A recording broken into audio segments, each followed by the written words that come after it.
Eric Asher is underwritten by... At Villere's Florist, we deliver the magic of flowers 7 days a week to the North Shore and South Shore in the New Orleans area. Whether it's for birthday parties, baby celebrations, Villere's provides colorful floral displays for all. With a store full of fresh-cut flowers, exotic tropical flowers, orchids, roses, and even fruit baskets, our goal is to make your vision a reality. Villere's Florist, proudly serving Louisiana since 1969. Homeowners insurance increasing or deductible too high? Call, click, or come in. Save it, Dave. Dave Miette Insurance Agency. For over 48 years, Southern Tires and Auto Repair has provided services across the New Orleans metro area. Southern Tires offers a range of tires for all vehicles and ATVs. We also have a full suite of auto repair options, including brake repair, rim repair, custom exhaust, steering and suspension, tire siping, and so much more. Southern Tires and Auto Repair, 2550 Hickory Avenue in Metairie. Cnc Drugs is a family-owned pharmacy that's been serving Southeast Louisiana for over 50 years.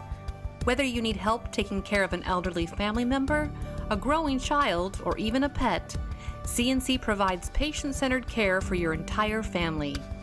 Cnc Drugs, large enough to serve you, small enough to know you. Locations in Mandeville and Araby.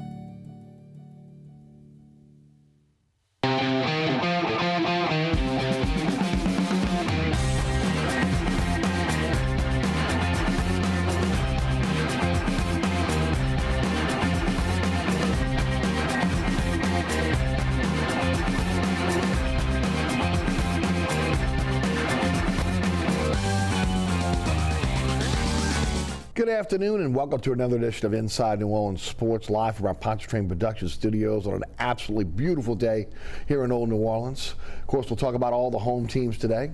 Saints, LSU, Tulane, Pelicans. Of course, we'll talk a little bit about the Final Four, which again just left our city. And all that and so much more here on the show. And to break it down for us, one of the best we have here in the city, award-winning journalist, Les East of CrescentCitySports.com, Saturday Down South, and of course, accomplished author as well. Les, welcome to the show. Always good to have you back, my friend. Before we get started, why don't you tell the folks about everything you're involved in? Thanks, Eric. Good to be here again. As always, I'm writing for CrescentCitySports.com. Been very busy with this Pelican stretch run and the Final Four and Saints free agency, so quite a bit going on there. Saturday Down South, covering LSU for them. They have a sister publication covering the ACC. Okay. So I was able to do a couple of stories from the Final Four with North Carolina and Duke being in the mix, and so that kept me quite busy over this past weekend. And of course, I have the book, Donkeys, Elephants, and Giraffes, which you've been kind enough to let me talk about periodically. And it's about sports and politics, and we're in a busy time of the year sports-wise, and we're about to get into a busy time politics-wise. So it's going to be timely once again, so hopefully folks will check it out at Amazon.com, Barnes & Noble, and other platforms. Definitely a good read, folks. So again, if you're looking for something for summer reading, head out to the beach, grab the book. Definitely a good read. All right, guys, let's jump into it.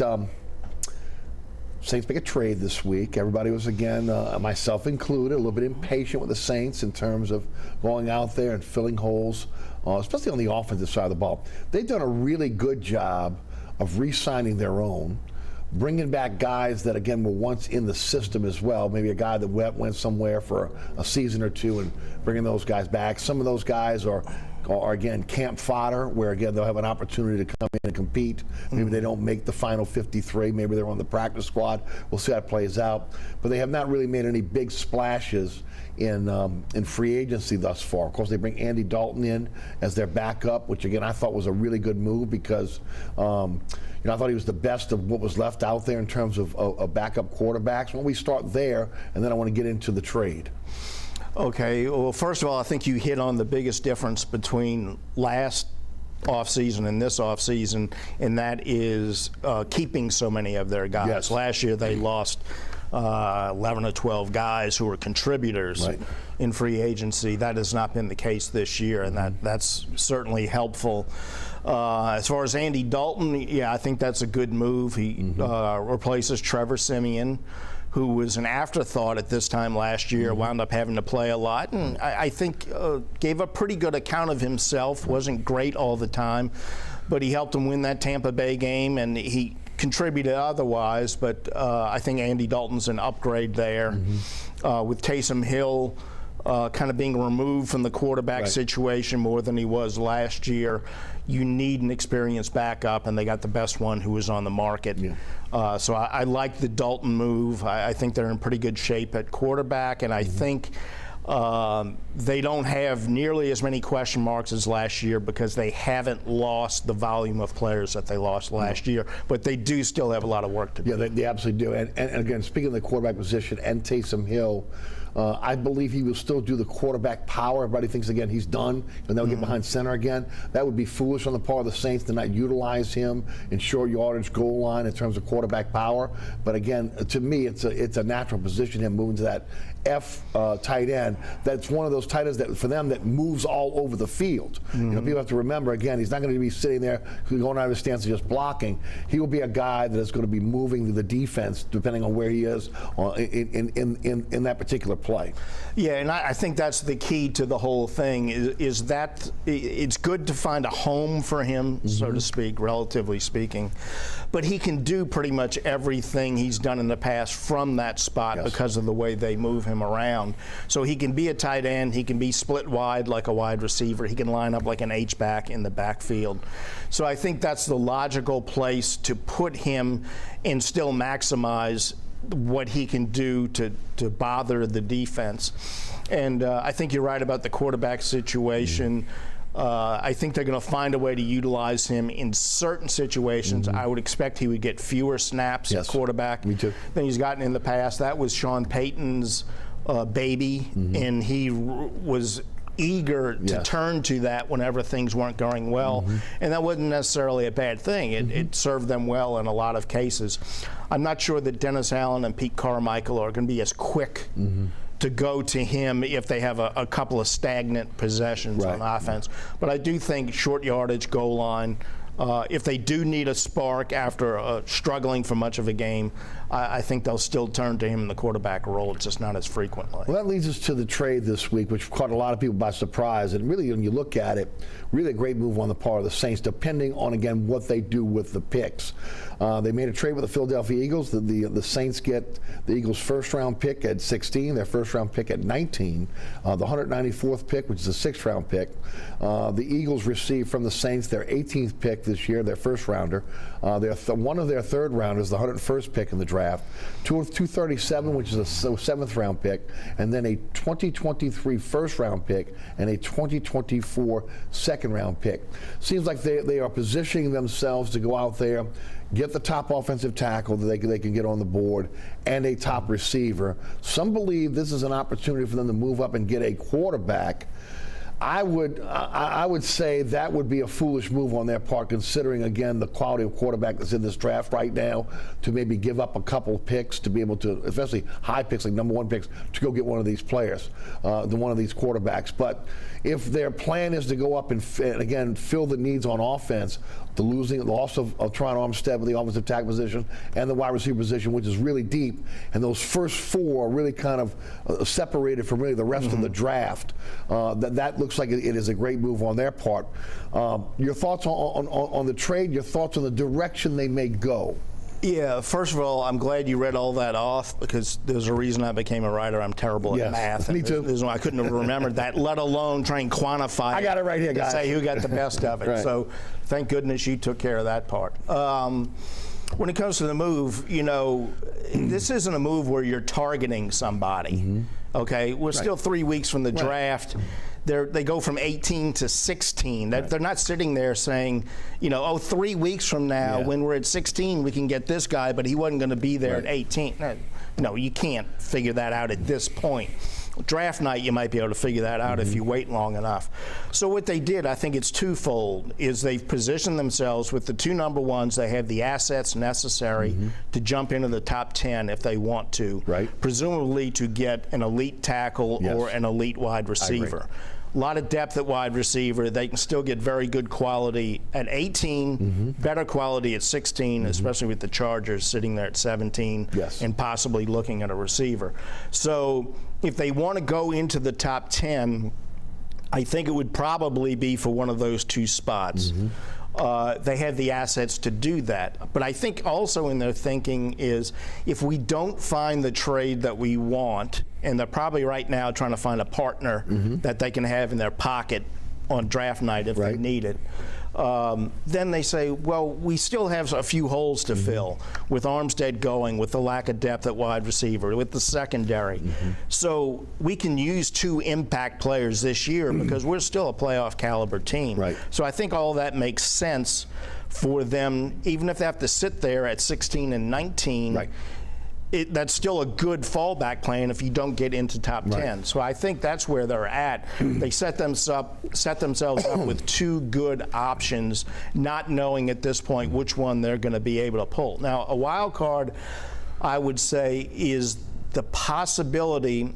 This draft seems to have a lot of really good edge rushers.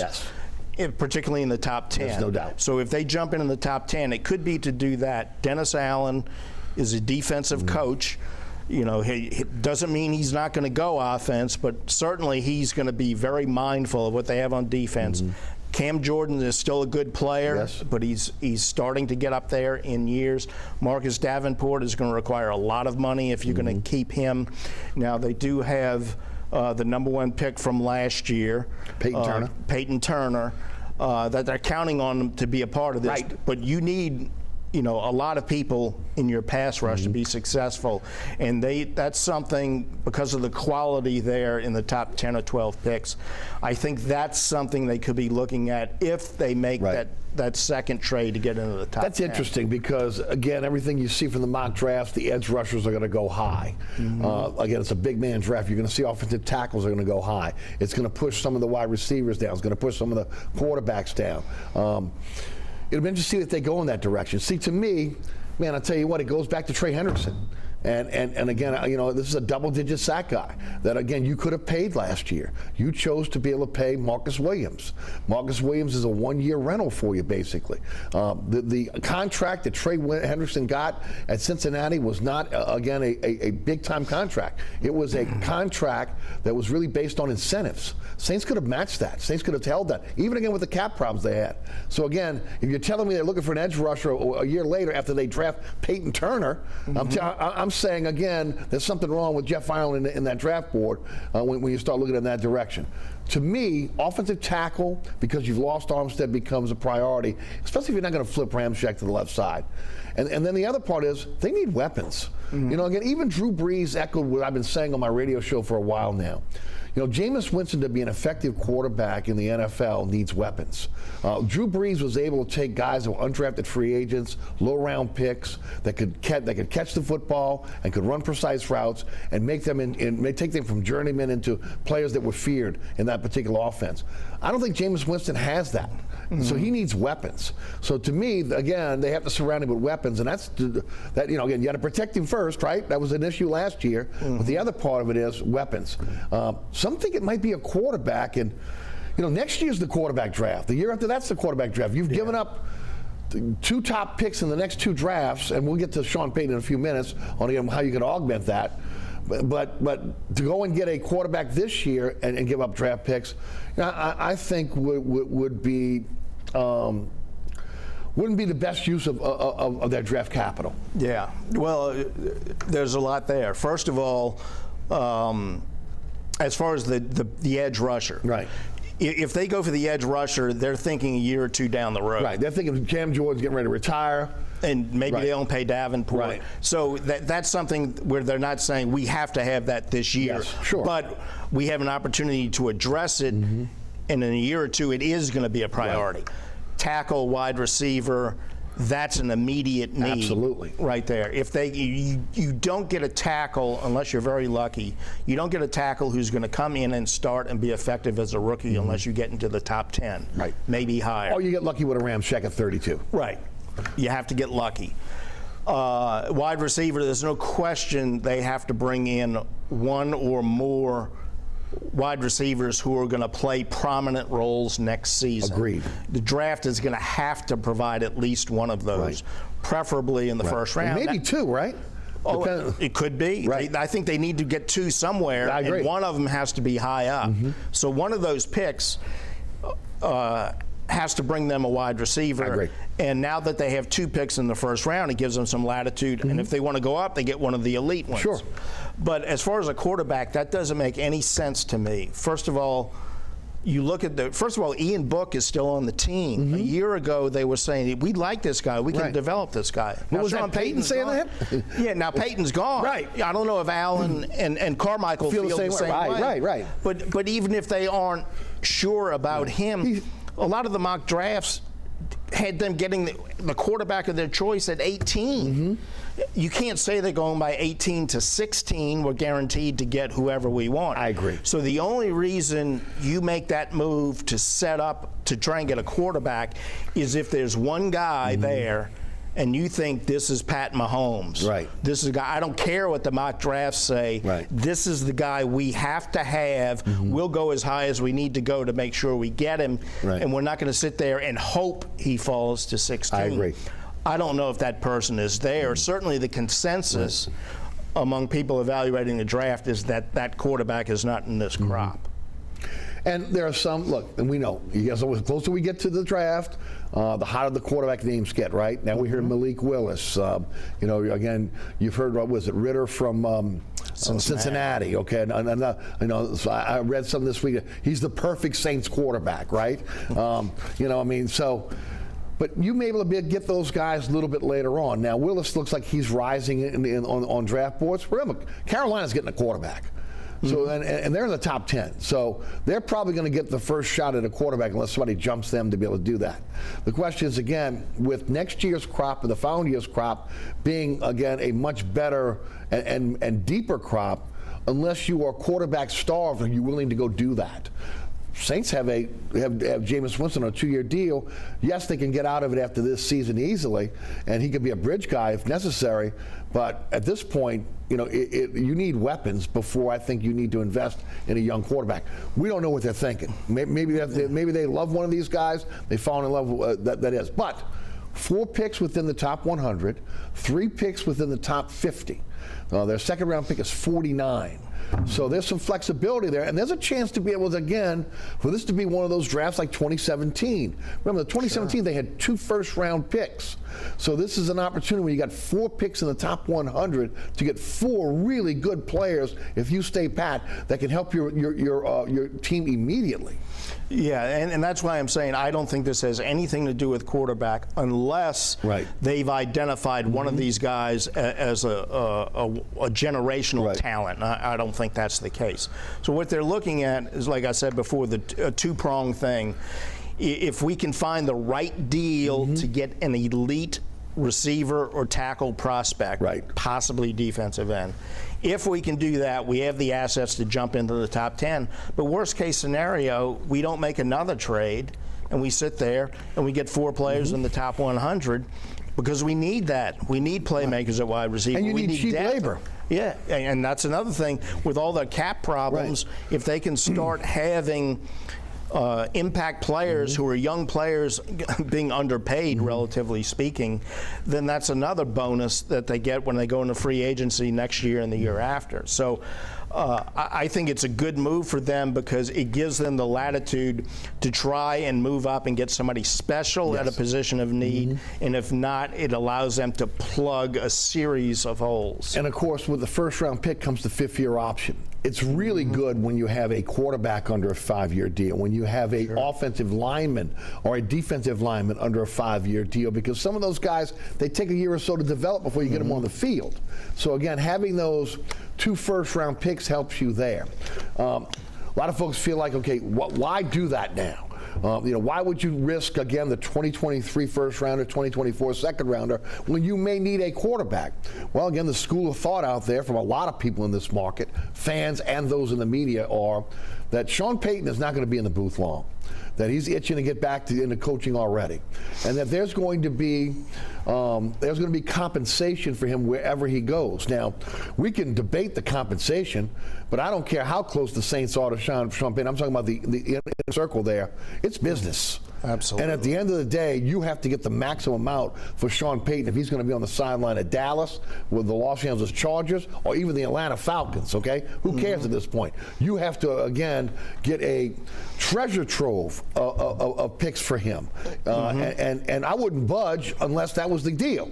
Okay, and maybe that's what they're thinking when they give up 2023 first rounder, 2024 second rounder, is we're going to augment that with the picks we're going to give for Sean Payton. And oh, by the way, compensatory picks is something they've taken advantage of over the last three drafts. And of course, again, there's a possibility they'll get that with Armstead signing with Miami and Williams signing with Baltimore.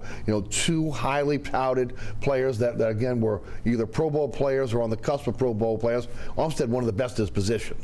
Yeah, and first of all, if the Falcons want to hire Sean Payton down the road, you really make them pay through the nose. Yes, there's no doubt about it. But yeah, your point is well taken. They are, and I think our friend Jeff Duncan tweeted about this shortly after the trade was made, and it's a very great good minds point. think alike. Absolutely, and it's a very good point that everybody thinks Sean's coming back in the near future. And I don't think Sean's even denied that. No, yeah. As a matter of fact, in a recent radio interview, he pretty much said, I'm going to want to coach again. Yeah, and so he's coming back, and so you're going to have an opportunity to get picks and quite possibly a lot. Yeah, maybe players too. Yeah, so that gives you a little cushion there in giving up these other picks. Also, they feel like they were 9-8 last year with an inordinate number of injuries. Right, and all the losses they had due to COVID. Yeah. When you start talking about, again, in free agency because of the cap. Right, so they're sitting there saying, if we just don't have as bad a luck as we had last year, we're a playoff team. We might win the division. Right. If we supplement what we have, we might make a run deep into the playoffs. Especially the way the NFC looks right now, right? Right, absolutely. Yeah. So they're not, in Tampa Bay, Tom Brady changed his mind and came back, but so what? They got problems too. Again, they've been hit by free agency and retirement. Yeah, so they're sitting there thinking, we're right there. So I'm not worrying about the one next year or the two in 2 years, because what we get this year can make us a really good team this year, and we're going to maintain what we've been doing all along for the foreseeable future. And then when you factor in the potential windfall you talked about, it's all the more reason to do it. So I think they're sitting there. If you're a Saints fan, don't sit there and look at these charts and say, oh, the Eagles got 3.5 more points than they did because so-and-so has an algorithm or whatever. Forget about that. The point is they believe that they can still make a run at this thing this year and into the future if they make good draft choices and good decisions, and there's every reason to believe that's true. And that leads me to, why would you take this draft capital and move up for one player, a quarterback? It makes no sense. No, you've got a veteran quarterback who played well for you. Now look, we don't know who Jameis Winston is going to be this year. Sean Payton was a huge personality on that sideline. And you could see, again, that he went out of his way, meaning Winston, to not turn the ball over, didn't want to get the ire of Peyton, etc. We have no idea how that's going to work with Carmichael, even D.A. on the sidelines. Okay, but let's just, for argument's sake, say he's the same guy he was last year. You're not looking for a QB. You're looking for weapons. You're looking to fill holes here because you feel you're that close. You have a championship defense. That defense is, again, you'd like to bring Quan Alexander back. At least I would hope they would, considering, again, well, even though, again, Werner played well last year, Quan is a spark for this team. They've done it with every other player pretty much from this defense that they could bring back, they brought back. To me, again, it's offensive weapons, and it's not just in the draft. It's also, again, as we get into the, I guess now the third or fourth phase of free agency after the draft, where again guys realize, okay, I'm not getting the money that I wanted, and it's time for me to go and sign somewhere else. Look, there's a guy up in Southeastern right now, Cole Kelly. Again, big guy, went to Arkansas, played in the SEC, tore up the Southland Conference, and is got the size, got all the measurables you want in a quarterback that you might be able to get in the 6th round or as an undrafted free agent. So there are prospects out there if you're looking for prospects. To me, it's filling holes that are necessary for you to get to be able to compete this year for another championship. Yeah, I agree completely. And the wide receiver core has to be addressed, and it will be addressed. Okay, we're hoping and we're assuming Mike Thomas is going to come back and he's going to be healthy and he's going to be Mike Thomas. Sure. No guarantee of that, but that's a reasonable expectation. Re-signing Traquan Smith was nice, but I think it's a cheap asset. Yeah, but I'm thinking he's maybe your 4th receiver. Right. He's a guy that can block for you downfield. Yeah, and so he's okay. You can't overuse Hardy because you know he's going to get injured. Right. Okay, Callaway is a guy that maybe your 3rd, 4th receiver? Yeah, I'm thinking if I'm looking at that depth chart, I'm saying I really want to add a 2 and a 3 receiver. Right, you got to. Okay, and so the draft, you can easily add a 2. And there may be one guy, I talked about identifying that one quarterback who you fall in love with. There might be one of these receivers or 2 of these receivers where they say, it's a nice crop, but that guy's special. Right. We're going to go get that guy because he's going to be the deep threat that complements Mike Thomas. Right. And then free agency, you might be able to get a 3rd receiver or whatever. But yeah, there's no doubt they have to give Jameis Winston more to work with. And a lot of the success he had last year was connecting with Deontay Hardy, I believe it is now. Yes. Because of his speed and his ability to get deep. Yeah. So, I'm not sure they're going to be as cautious with Winston as they were last year because if they're able to put the weapons around him. Right. Last year they were saying, well, we can't be too aggressive because we don't have the receivers to get open and make the separation.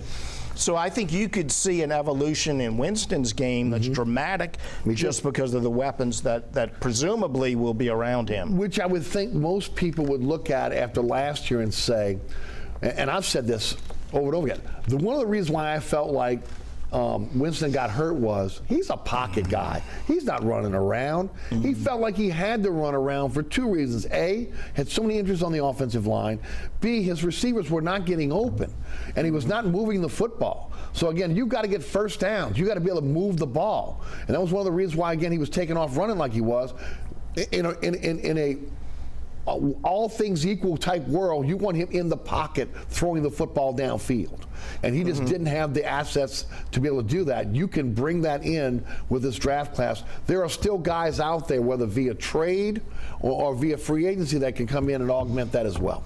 Yeah, I think so. And I guess the bottom line on this is I think if I were to say what's most likely is if they trade into the 1st round, I think it's to get the tackle. Right, me too. Because they have to protect him. Yes. And the depth at wide receivers means they can still get a good wide receiver somewhere else in that round. If they don't move up, then I still think certainly one of those picks, 16 and 19, one of them's a wide receiver. Right. And I think one of them's a tackle too. Probably, depending on the quality there. I agree. But they're not in a position, and they always like to be in a position, as they should, where they don't have to draft for need. Right. They can say, if the 2nd wide receiver is better than the 1st tackle at 19, we'll take the 2nd receiver. I agree.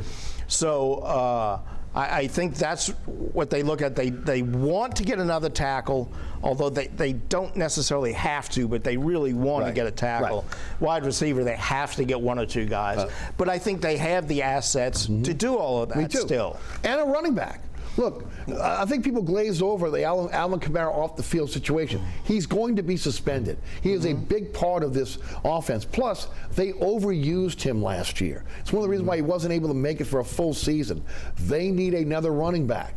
Okay, maybe they're not going to go the route of veteran now, okay? But you can get a quality running back in the 2nd and 3rd round in this draft. Somebody that can come in and play for you immediately.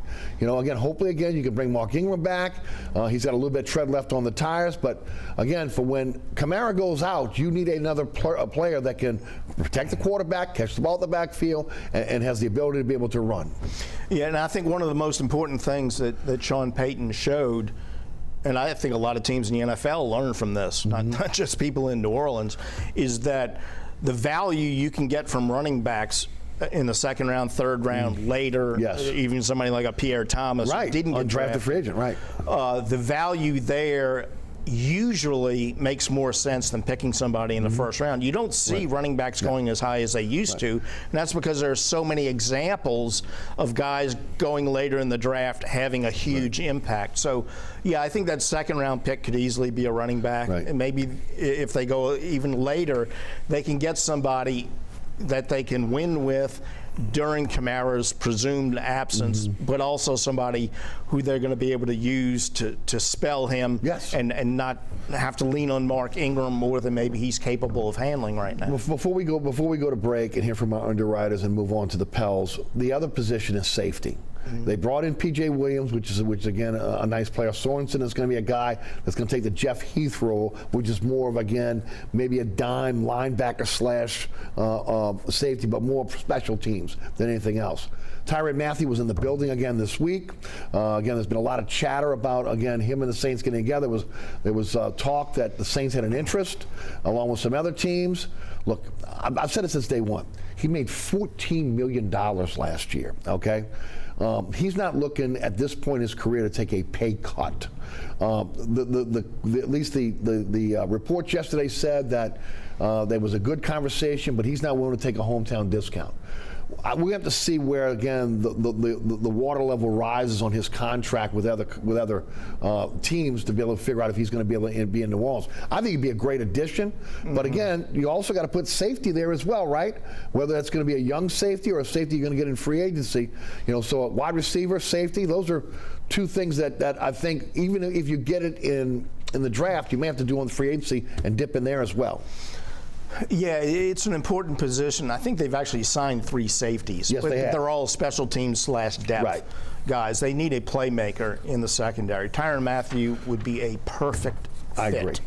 It's going to come down to 2 things. It's going to come down to what the market bears and whether he's willing to back off of that no hometown discount to any degree. So I don't know if financially they're going to be able to make that work. I think they would both like to make it work. I think it would be a perfect match. When I was covering LSU full time, there were 2 players I covered who were my favorite players to cover at LSU, 2 of my favorites ever covering. Tyrann Mathieu was one of them. Dynamic player, great person, team leader, wonderful person. Right. The other one was the baseball version of Tyrann Mathieu, and that was Alex Bregman, who was exactly the same type of person and player. So I love Tyrann Mathieu as a player and a person. I think he'd be a great addition for the Saints on the field and in the locker room. The fans would love him. We could finally do away with that Saints don't like LSU players thing. So it would check a lot of boxes. And they lost Jenkins, who was a leader. And that's the reason why they went and got Jenkins to begin with. Again, they walked away from Von Bell for Jenkins because of leadership. Are you going to tell me that, again, there's still not a need for leadership in that defensive backfield from a veteran? He checks that box as well. No, I think it makes perfect sense. If you could just say, what do the Saints need? What does Tyrann Mathieu want? And take money out of the equation, it would have been done already. But unfortunately, it's a business. The Saints can't spend as much as they would like to spend. Tyrann doesn't want to take less than he can get, and understandably so. I don't know if those 2 can come together, but it would be great for the team and the city if it could, and I think it'd be great for Tyrann. I agree. I think all the way around. About $20 million under the cap right now. Here's the deal. They borrowed that from next year. Okay, and the Deshaun Watson deal. They literally borrowed that money from next year. I think their feeling is we're gonna try to hold on to as much of that cap money as we can and roll it over to next year. Okay, it's the following year where the TV deal is going to kick in, where the cap is going to explode again.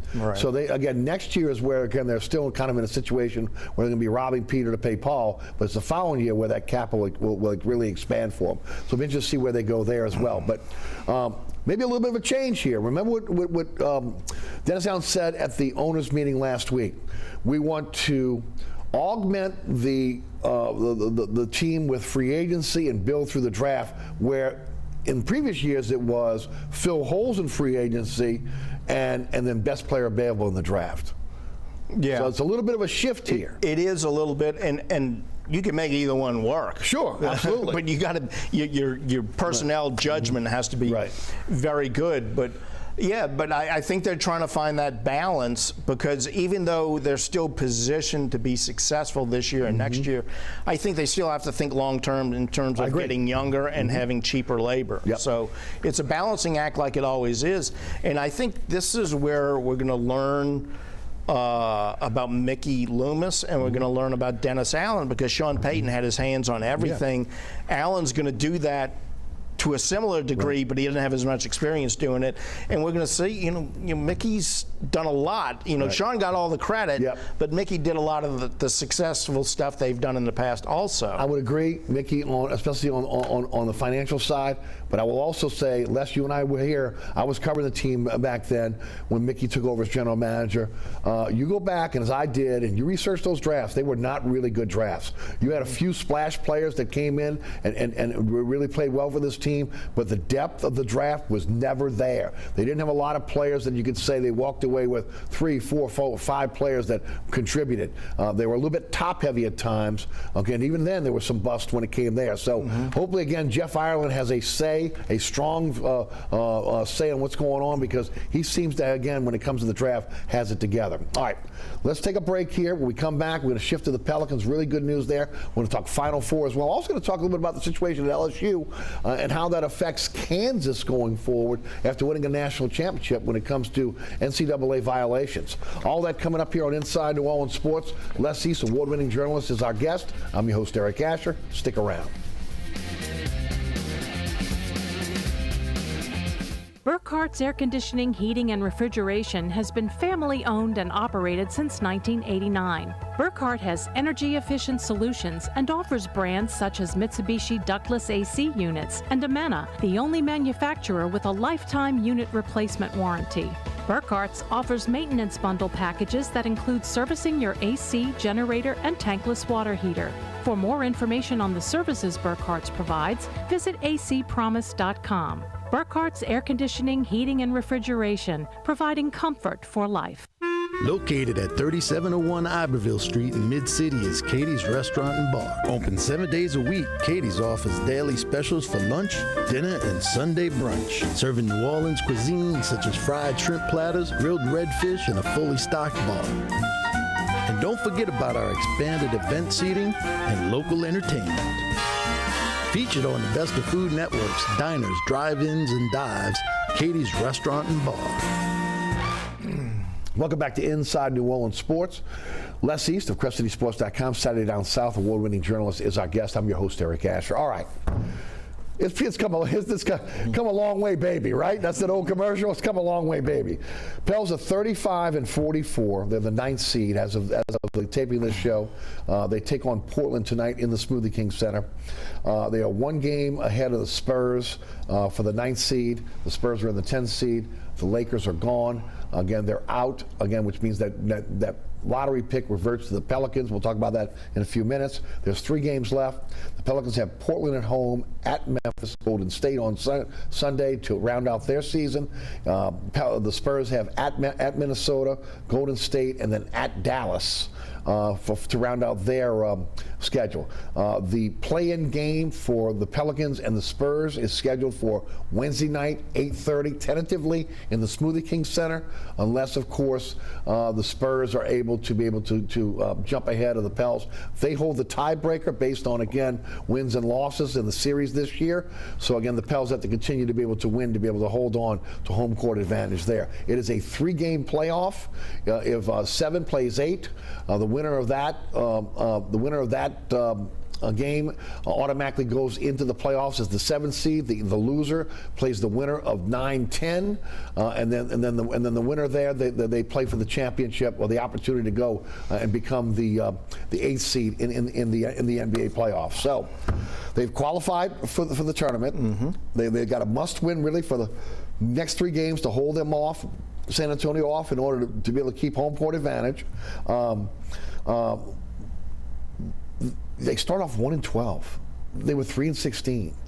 And I hear some of the national narrative out there, and I did a monologue on this yesterday on the radio show, that, why the excitement over the 10th seed, the 9th seed? Well, You and I were around when Maravich and the Jazz were here. They never made it over. They were never 500.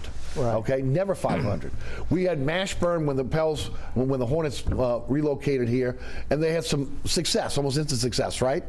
You saw success with Chris Paul, okay, for the most part. Anthony Davis and Drew Holiday for a season or so. But for the most part, we've had below 500 NBA basketball for the entire time NBA's been in New Orleans.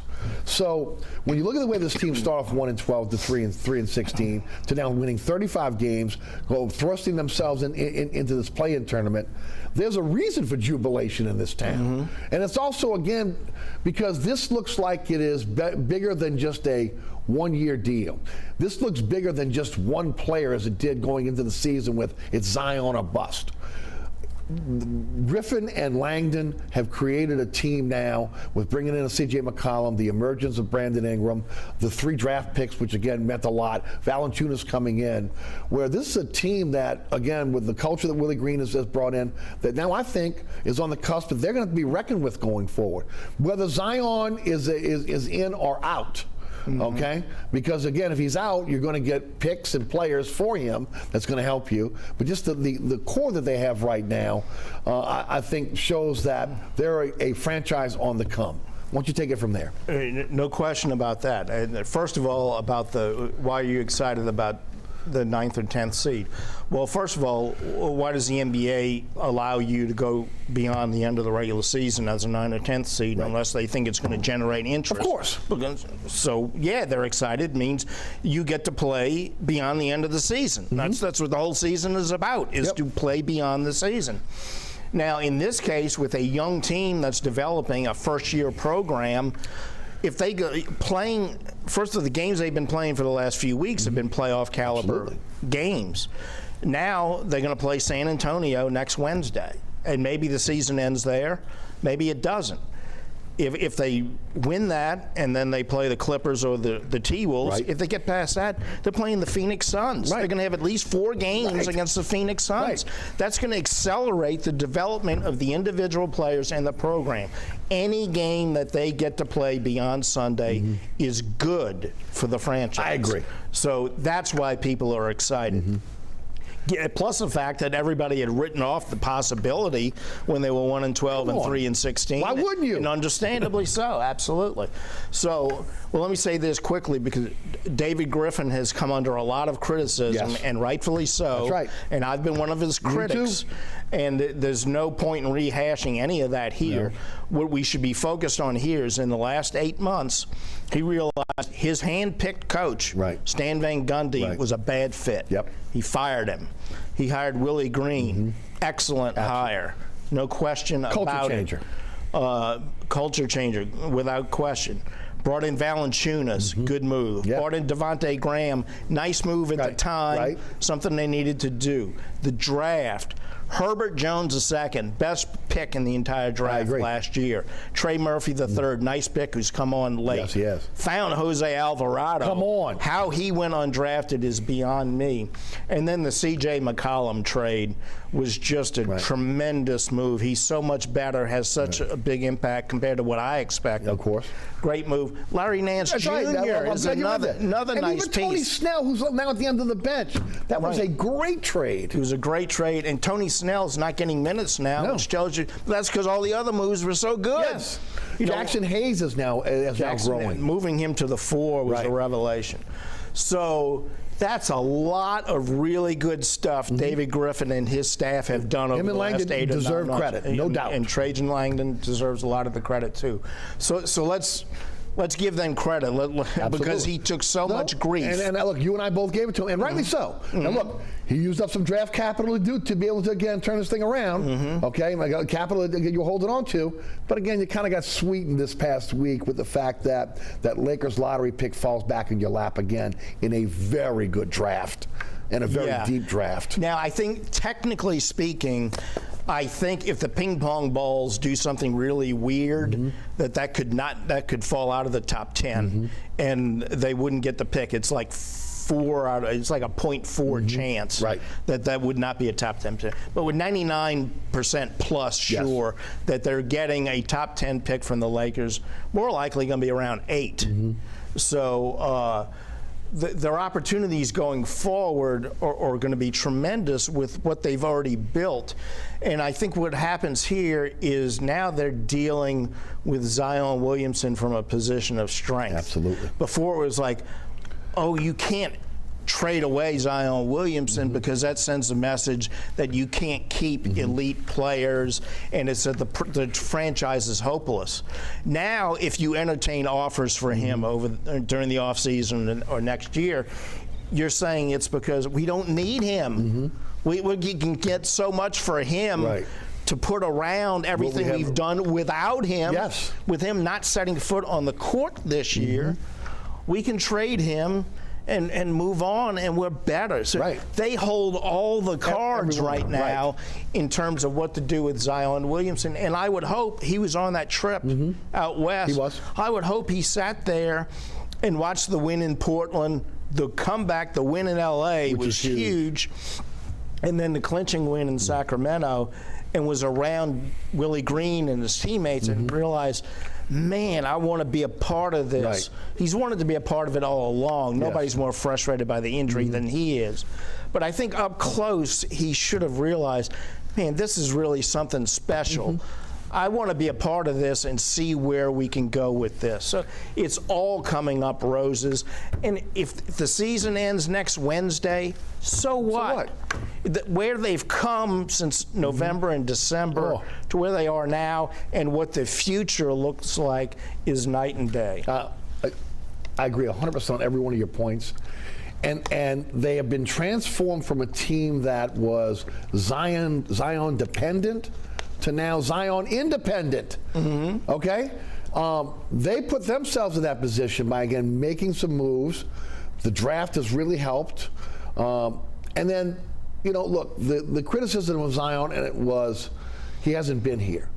Look, Willie Green transform that culture, and there's a buy-in there. We know about culture and buy-in from watching Sean Payton for the last 15 years and what happened there. And you could see the similarities on the Pelican side. Now you can see that growth. People, guys that want to play together. The locker room is together. Again, you know, there's an internal attention to detail, but also, again, accountability. Between the players, which is what you got to have. Coach can only do so much. You got to have players that have accountability, leaders that, again, that are holding their other players accountable. You see that with C.J. McCollum. Okay, you see that with a Larry Nance Jr. who's come in, another veteran who's helped. You've seen the emergence of Brandon Ingram, not just as a scorer and a really, again, a top player, but also leadership there in the locker room. So all that works. So I agree with you. They are in a position of strength now. If Zion can come back and fit in, that's great. If not, you're going to get a treasure chest of players and picks for him that is going to only again raise the level of talent on this team. Now, Zion's stepfather was on the Jordy Culotta show this week, and they have used the Jordy Culotta show as kind of their mouthpiece, so to speak, their megaphone, so to speak, on social media. They sent the Zion dunk to him that went viral, and then he was on. Lee Anderson was on his radio / on his TV show this past week, saying there's no animosity between the family and Zion to the organization. He doesn't know where that's come from. That Zion and his family love New Orleans, okay, and want to be here. This is one of the places they chose to come when there was an opportunity to come here, that they were all in, that he's healthy and ready to play. And then is excited about the roster makeover, and of course what Willie Green has done in terms of changing the culture. This continues to be in the background here.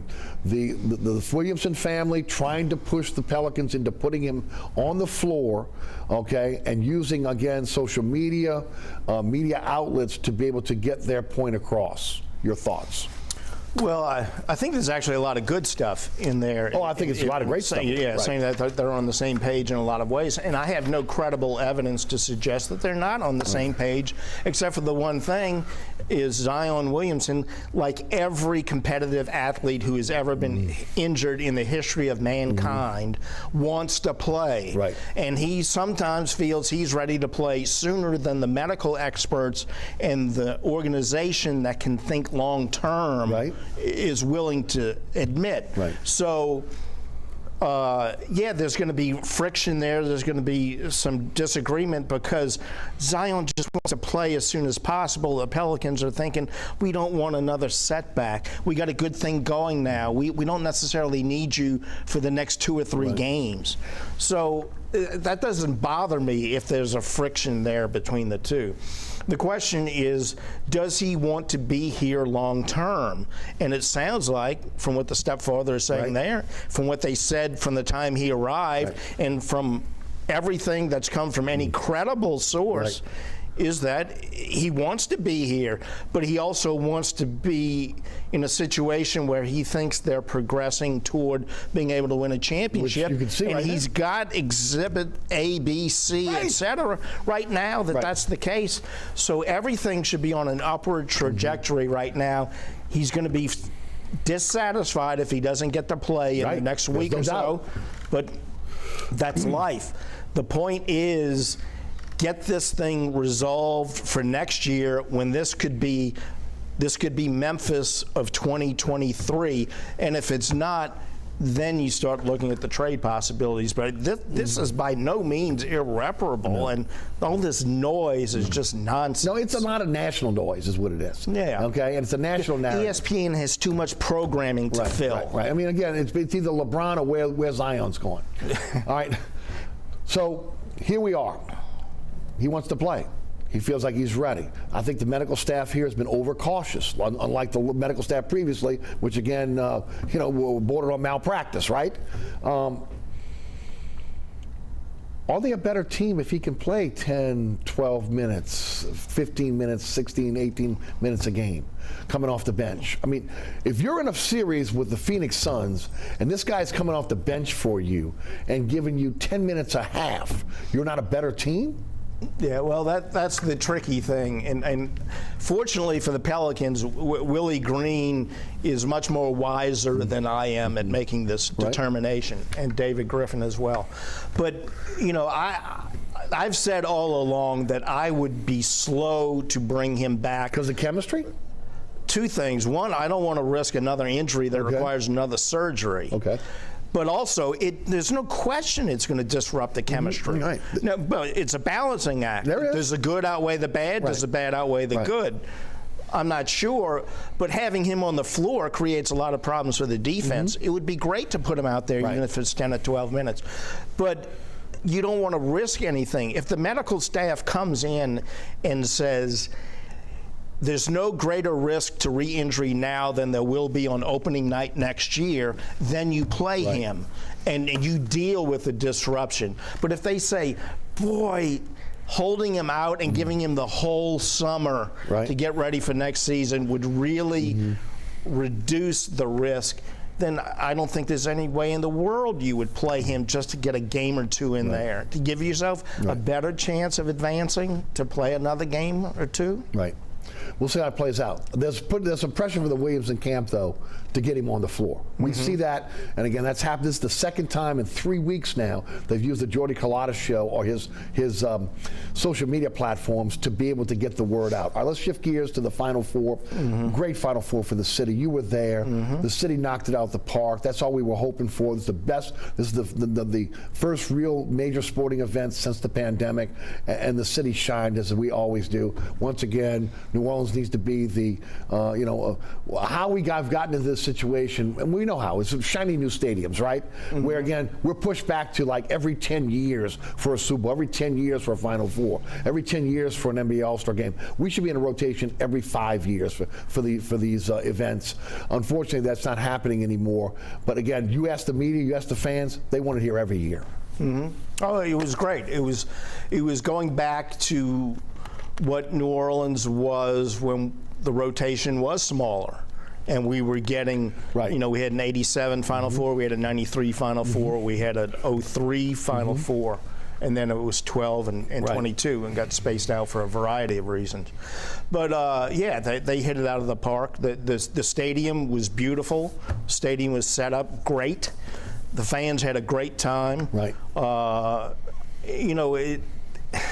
New Orleans is just designed for events like this because of the entertainment possibilities, the compactness of the city, the ability to get around, and the experience of having put on so many of these things.